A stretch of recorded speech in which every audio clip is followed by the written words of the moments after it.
The British evacuation of Savannah, Georgia, July 11, 1782. Picture this, an army of redcoats scrambling to pack their tea sets and monocles, all while looking over their shoulders at an army of patriots ready to reclaim their city. This wasn't just moving day for the British in Savannah, it was a symbolic unraveling of an empire's grip in the South.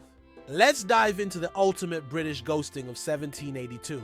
Savannah, Georgia, wasn't just a sleepy southern town back in 1778 when the British first rolled in like uninvited party crashers. It was a key strategic stronghold for controlling the South and its lucrative trade routes. For 4 long years, Savannah was under British control, with residents enduring occupation, raids, and a failed Franco-American attempt to liberate the city in 1779. Spoiler alert, that ended with the coalition forces saying, "Yeah, nah, maybe next time."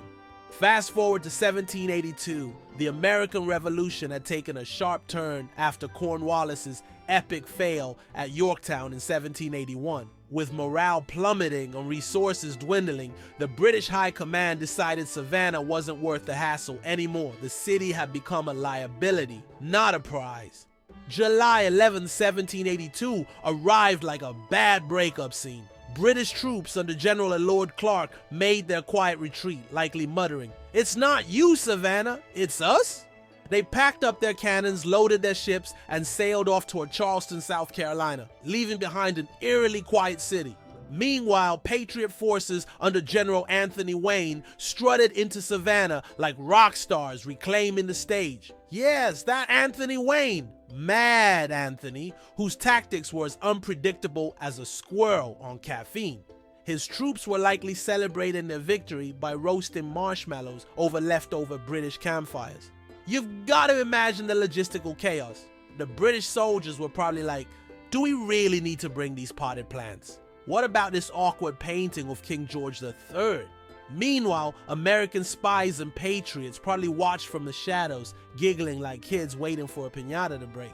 There's even a juicy tidbit about freed slaves, many of whom had sided with the British, hoping for emancipation, boarding ships with the departing troops. It's bittersweet to think of these individuals seeking freedom amidst a war for liberty that hadn't yet truly embraced equality.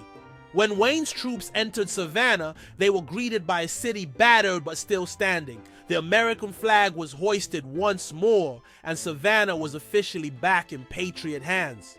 This wasn't just a symbolic victory, it was a critical step in cementing American control over the South. The British had officially lost their last foothold in Georgia, and the dominoes of their empire were falling faster than a Jenga tower at a frat party. The evacuation of Savannah marked one of the final acts in the Southern theater of the American Revolution.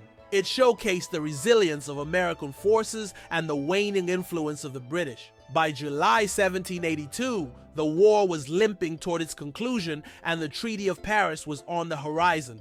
Today, Savannah remains a city steeped in history, its cobblestone streets whispering tales of battles fought and freedom won. If you ever visit, just remember, those tea-drinking, crumpet-eating Brits didn't leave willingly. They were evicted by the spirit of rebellion. So next time you pack for a trip or move out of your college dorm, spare a thought for the British soldiers in Savannah. They didn't just lose a city, they lost their shot at keeping the South. And all they got in return was a one-way ticket to Charleston. And probably a bad Yelp review for their movers.